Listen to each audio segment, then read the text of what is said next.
미국발 관세 쇼크로 이달 초 대미 수출이 털썩 주저앉은 것으로 나타났습니다. 이에 따라 전체 수출도 20% 넘게 줄었는데요. 이민우 기자. 네, 이민우입니다. 먼저 이달 초 전체 수출 규모가 구체적으로 얼마나 줄었나요?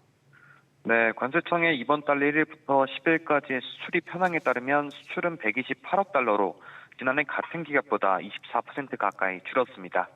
같은 기간 수입은 16% 줄어든 146억 달러를 기록하면서 무역 수지는 17억 4천만 달러 적자를 냈습니다. 특히 이번 달은 황금 연휴 영향에 조업 일수가 줄면서 수출입액 모두 큰 폭으로 감소했는데요. 일평균 수출액을 따져보면 25억 7천만 달러로 지난해보다 1% 정도 줄어들었습니다. 그런데 특히 대미 수출이 크게 줄었다고요? 그렇습니다. 국가별로 보면 관세 영향으로 미국 수출액이 지난해보다 30.4% 줄어들면서 총 수출 감소 폭보다 컸습니다. 이외에도 중국, 베트남, 유럽연합, 그리고 일본 등 주요 교역국에서의 수출 역시 부진했습니다. 주요 품목별로 살펴보면 반도체를 제외한 주력 상품 모두 수출액이 급감했습니다. 지난해 같은 기간과 비교하면 반도체는 수출액이 14% 증가했고 그나마 선박이 8.7% 줄어들며 유일한 한 자릿수 감소에 그쳤습니다. 나머지 8개 품목인 승용차, 석유 제품, 무선통신기기 등은 모두 20% 넘게 떨어졌습니다. 당장 지난달 교역국별, 품목별 수출입 현황 확정치는 나오지 않았는데요. 도널드 트럼프 미국 대통령이 지난달부터 국내산 자동차와 철강 등에 관세 부과를 시작한 만큼 수출 성적표의 감소세는 더 뚜렷해질 전망입니다. SBS BG 이민우입니다. 기대를 모았던 미국과 중국의 첫 공식 무역 협상이 긍정적인 분위기 속에서 마쳤습니다. 양측은 논의에 실질적인 진전이 있었다면서 똑같이 기대감을 나타냈는데요. 취재기자 연결합니다. 김성훈 기자. 네, 김성훈입니다. 먼저 협상 뒤에 있었던 발언부터 전해주시죠. 네, 미국과 중국 대표단이 스위스 제네바에서 열린 고위급 무역 협상을 마친 뒤 한 목소리로 긍정적인 반응을 내놨습니다. 먼저 스콧 베센트 미 재무장관은 실질적인 진전이 있었다고 평가했습니다. 제이미슨 그리어 미 무역대표부 대표도 건설적인 협상이었다면서 생각했던 것만큼 의견 차이가 크지 않았다고 말했습니다. 중국 측에서도 비슷한 발언이 나왔는데요. 허리펑 중국 국무원 부총리는 회담은 건설적이었고 상당한 진전을 이뤘다면서 중요한 컨센서스를 이뤘다고 전했습니다. 특히 양측이 통상과 경제협의 메커니즘을 구축하기로 합의했고 후속 논의가 이어질 것이라고 말했습니다. 그런데 이 실질적인 내용이 뭔지는 아직까지 나오지 않은 거죠? 네, 그렇습니다. 양측은 우리 시간으로 오늘 밤 공동성명을 통해 구체적인 결과를 공개할 예정입니다. 가장 큰 관심은 보복전 흐름 속에 서로에게 매긴 100%가 넘는 관세율이 낮아질 것인가에 모아지고 있는데요. 일단 미국이 관세 부과 이유로 내세웠던 마약류 펜타닐 문제와 관련해 중국 측이 개선 방안을 제시하고 이를 통해 미국이 대중국 관세를 낮출 명분을 줬을 것이란 관측이 나옵니다. 여기에 히토류 수출 금지 등 광물 통제 조치도 완화될 가능성이 있습니다. 양측의 대화에 물꼬를 튼 가운데 트럼프 대통령과 시진핑 주석 간의 전화통화나 정상회담까지 이어질지도 주목됩니다. 다만 무역 긴장을 완전히 해소하기까지는 앞으로 상당한 진통이 따를 것이란 전망도 나오는데요. 협상 뒤 중국은 양국 간 일부 차이와 마찰은 불가피하다고 밝혔고 앞서 미국도 선제적인 관세 낮추기는 없다고 강조한 바 있습니다. SBS 비즈 김성훈입니다. 한편 경제협력개발기구가 우리나라의 내년 잠재 성장률을 2% 아래로 내다봤습니다. 이처럼 국내외 기관들이 줄줄이 한국의 성장률을 주요국 가운데 꼴찌 수준으로 보고 있습니다. 서주영 기자. 네, 서주연입니다. 먼저 OECD 전망부터 살펴볼까요? 네, OECD는 우리나라 경제의 기초 체력을 보여주는 잠재 성장률을 내년 1.98%로 전망했습니다. 올해 전망치 2.02%보다 0.04%포인트 낮춰 잡은 겁니다. 특히 OECD 회원 37개국 가운데 7번째로 하락폭이 커 우려를 키우고 있습니다. 앞서 국회 예산정책처, 한국개발연구원 등 국내 기관뿐 아니라 외국 기관들도 잇따라 우리나라 잠재 성장률을 1%대로 전망했습니다. 인구 감소에 따른 고령화가 잠재 성장률을 갉아먹는 주된 요인으로 지목됐습니다. 그런데 또 우려되는 점이 이제 올해 1분기 성장률도 주요국 가운데 가장 낮다고요? 네, 그렇습니다. 한국은행에 따르면 올 1분기 GDP 성장률은 마이너스 0.246%로 지금까지 1분기 성장률을 발표한 19개 나라 가운데 가장 낮았습니다. 1분기 성장률 1위는 아일랜드였고 중국, 인도네시아가 뒤를 이었습니다. 우리나라와 경제 규모가 비슷한 스페인도 4위에 올랐습니다. 경제 덩치가 한국보다 큰 캐나다, 이탈리아, 독일, 프랑스 모두 플러스 성장률을 기록했습니다. 자국 관세 정책 혼란에 타격을 입은 미국의 역성장 정도도 우리와 비교하면 미미했습니다. 일본과 영국이 아직 공식 1분기 성장률을 공개하지 않았는데 이들의 성적도 우리보다 나쁠 가능성은 크지 않은 상황입니다. SBS 비즈 서주연입니다.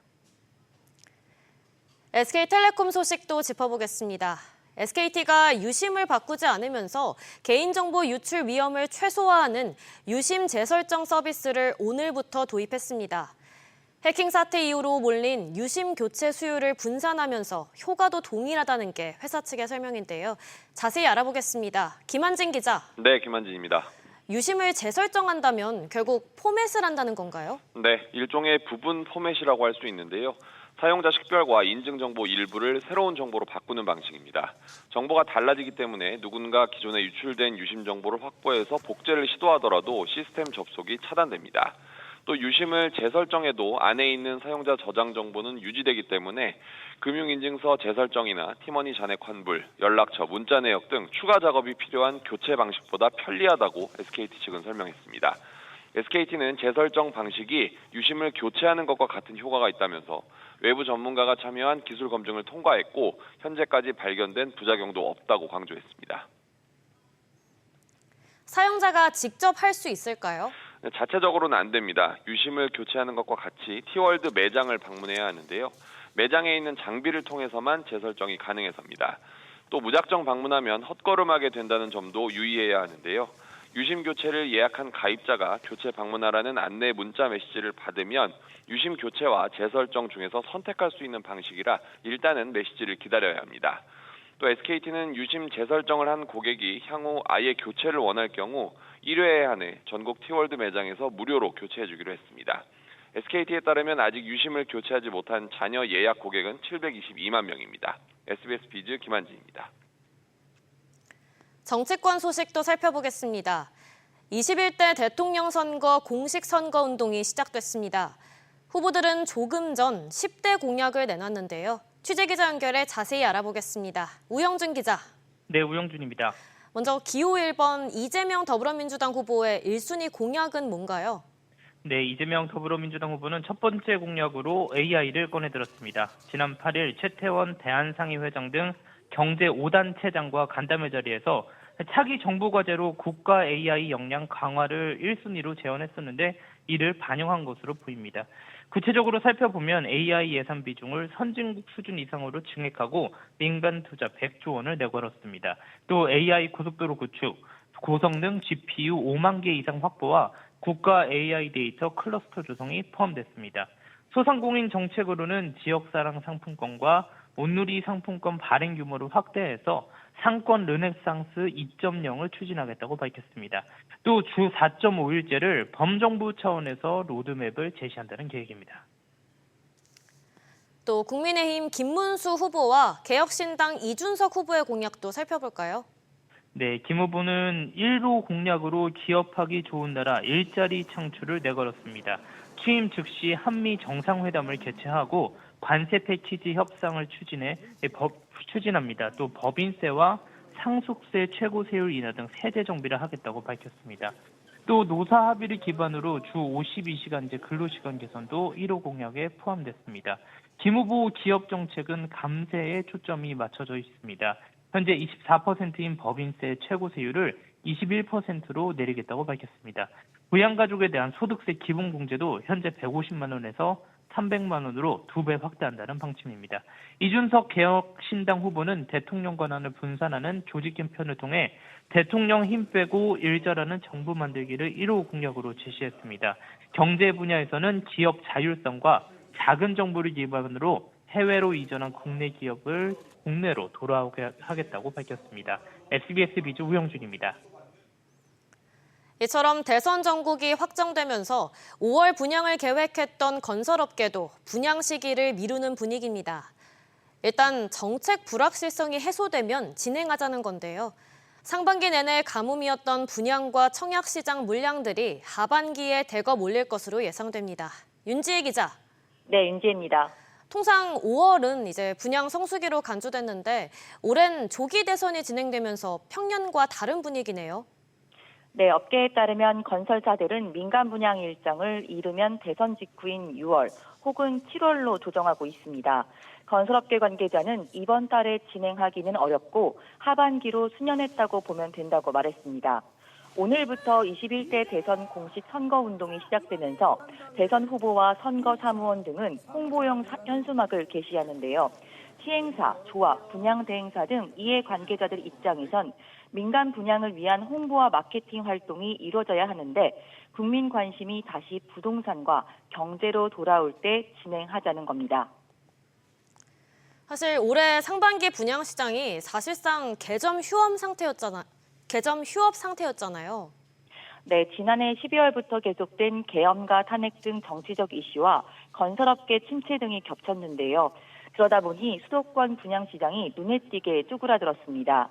분양평가 전문회사가 청약금 자료를 집계한 결과 1분기 수도권 분양 비중은 전체 14.9%로 최근 5년간 1분기에서 최저 수준을 기록했습니다.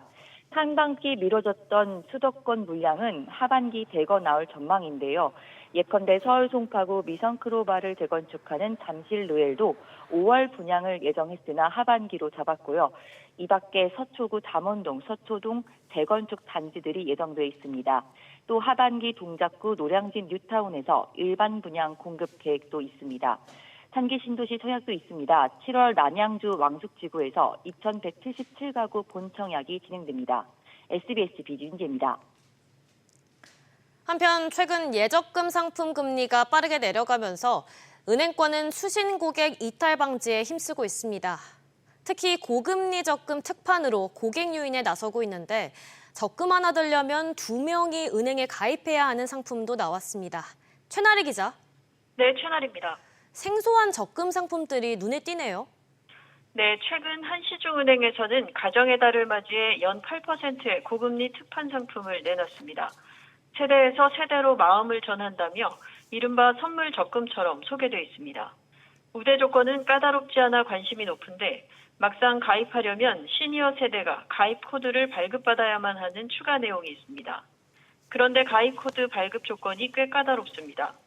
해당 은행으로 처음 급여나 연금을 받아야 하거나 해당 은행으로 계속해서 급여와 연금을 받고 있는 50세 이상의 시니어 고객입니다. 사실상 가족이 아니어도 가능해서 조건이 맞는 2명이 필요한 상품인 셈입니다. 전기 사용을 줄이면 연 최대 7%대의 적금금리 혜택을 주는 상품도 나왔습니다. 주거지 전기 사용량 절감 여부에 따라 우대금리를 제공하는 것이 특징인 상품입니다. 새로 가입해야 하는 적금 상품의 기존 우대 조건을 모두 충족하고 전기 사용량까지 줄여야만 우대금리 혜택을 모두 받을 수 있습니다. 그렇게 되면 사실상 고금리 혜택 받기가 어려워 보이네요.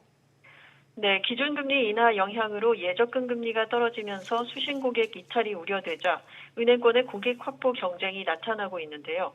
특판 상품으로 고금리를 홍보하지만 우대금리 혜택을 모두 받기에는 우대 조건과 가입 내용 등이 까다로운 편입니다. 가입하더라도 실제 받는 이자가 많지 않은 경우도 있어 특판 가입 시 우대금리 지급 조건을 꼼꼼하게 확인해야 합니다. SBS 비즈 최나리입니다.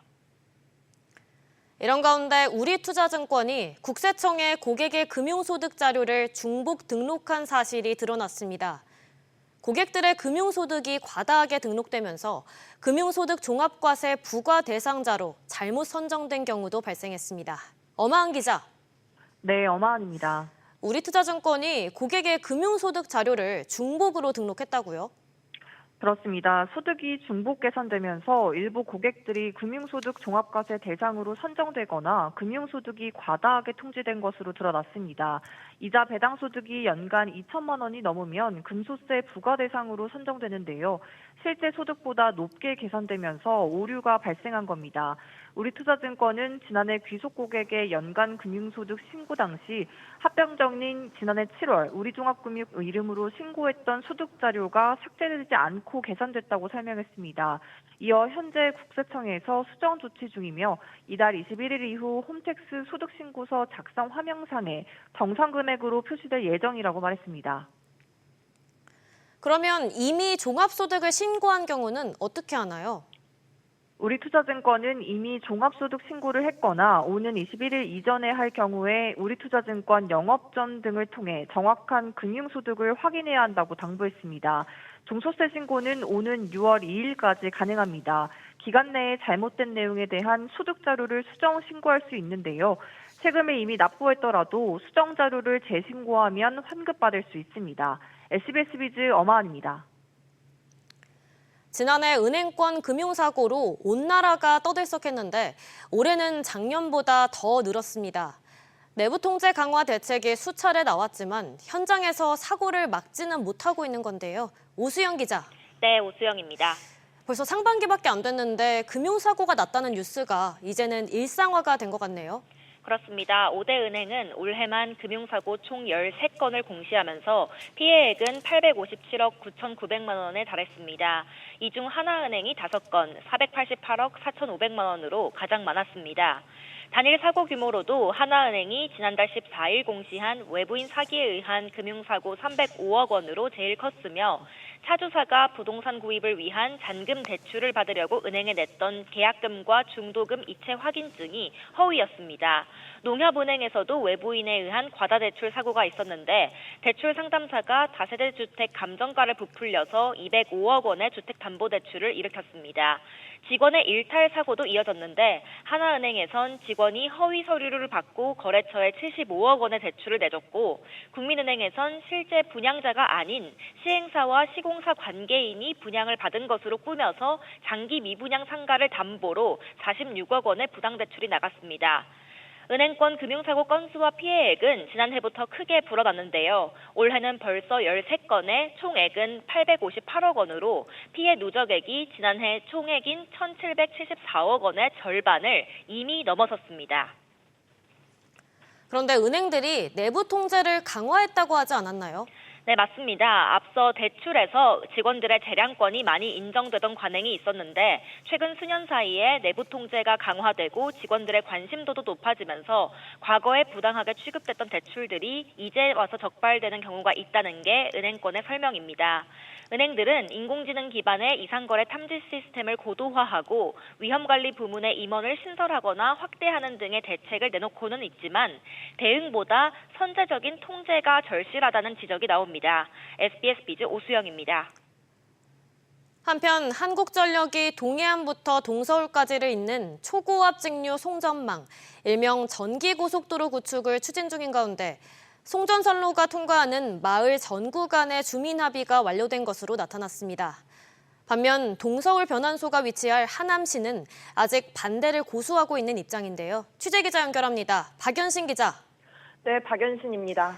한전이 추진하고 있는 이 전기고속도로 사업이 속도를 내고 있네요. 네, 한국전력은 동해안 울진에서 경기도 하남까지 280km 구간 철답 436기에 걸쳐 국내 최대 규모의 초고압 직류 송전 방식 송전 선로를 구축하는 전기 고속도로 프로젝트를 추진 중인데요. 이 선로를 통해 한전은 수도권의 안정적인 전력 공급을 목표로 하고 있습니다. 해당 선로가 통과하는 경상북도와 강원도, 경기도 내 79개 마을 전 구간 주민이 모두 합의를 하게 된 건데요. 한전은 마을 주민들이 국익을 고려해 대승적으로 사업에 협조하기로 했다고 밝혔습니다. 문제는 이제 전기를 받아줄 변환소잖아요. 어떤 상태인가요? 이 전기고속도로의 마지막 관문은 경기도 하남시인데요. 하남시의 동서울 변전소가 핵심 설비라고 할 수 있습니다. 동서울 변전소가 동해안에서 온 전력의 전압을 변환해 수도권 각 기업과 가정 등 수요처에 안정적으로 공급하는 역할을 하기 때문인데요. 앞서 지난해 12월 경기도 행정심판위원회가 하남시의 증설공사 불허 결정이 부당하다고 판결했지만 하남시는 한전이 지역 주민의 동의를 받아야 한다는 입장을 고수하며 인허가를 미루고 있는 겁니다. 당초 이 전기고속도로는 내년 완공을 목표로 추진 중이었는데요. 한전은 내부 법무실과 관련 부처를 통해 어떤 방법으로 건설 허가를 받을 수 있는지 살펴보는 중이라고 밝혔습니다. SBS 비즈 박연신입니다. 금융감독원이 이달 자산운용사들에 대한 의결권 행사 점검 결과를 내놓을 것으로 확인됐습니다. 의결권 행사가 미흡한 곳들은 사명 공개도 배제하지 않겠다는 입장입니다. 박규준 기자. 네, 박규준입니다. 먼저 금감원이 자산운용사 의결권 관련해서 어떤 점검에 나선 건가요? 네, 취재에 따르면 금감원은 최근 자산운용사들 의결권 행사와 공시 현황에 대한 점검에 들어갔습니다. 금감원 관계자는 작년보다 빠르게 점검 분석해서 원장이 말한 대로 네임앤드 쉐임 부분도 같이 해서 5월 말쯤에 시장에 릴리스하려고 한다고 말했는데요. 이 네임앤드 쉐임은 이름을 밝혀서 공개적으로 망신을 줌으로써 이행력을 끌어올리는 전략입니다. 이복근 원장은 지난달에 운용사 대표들을 만나 의결권 행사, 모범 미흡 사례를 적시하겠다고 밝힌 바 있습니다. 금감원은 지난해에는 이 운용사 의결권 행사 점검 발표를 8월에 했는데 점검을 앞당겨서 이번 달 말에 결과를 발표하겠다는 겁니다. 만약 의결권 행사가 미흡했다고 한다면 어떤 페널티가 있는 건가요? 네, 아무래도 이번 달 말에 점검 결과를 발표를 할 때 네임앤드 쉐임의 내용도 반영할 거라는 게 금감원 관계자의 설명입니다. 지금도 금감원은 의결권 행사, 미흡 모범 사례를 밝히고 있긴 하지만 운용사의 사명은 익명 처리하고 있는데요. 올해는 의결권 행사 불행사한 사유를 미흡하게 쓴다거나 의결권을 내부 지침과 다르게 불성실하게 행사하는 경우 등이 두드러진다면 사명 공개가 될 수 있습니다. 이 가운데 금감원이 올해 마련하겠다는 의결권 행사 비교 공시 시스템은 소폭 개선에 그칠 걸로 보입니다. 관련해서 금감원 관계자는 관련해서 이 포털이 생기는 게 아니고 일부 서식 정비 차원이 될 거라고 보인다고 말했습니다. SBS 비즈 박규준입니다. 원화 연동 스테이블 코인 발행이 허용될 경우 한국은행이 인가 단계부터 개입할 수 있어야 한다는 주장이 한은에서 제기됐습니다. 스테이블 코인의 발행자 진입 규제와 관련해서 인가 단계에서 중앙은행에 실질적인 법적 권한이 부여될 필요가 있다는 주장입니다. 가상자산 입법 논의가 급물살을 타는 가운데 스테이블 코인이 활성화되면 한은의 통화 정책에도 영향을 미칠 수 있다는 판단에 따른 것으로 풀이됩니다.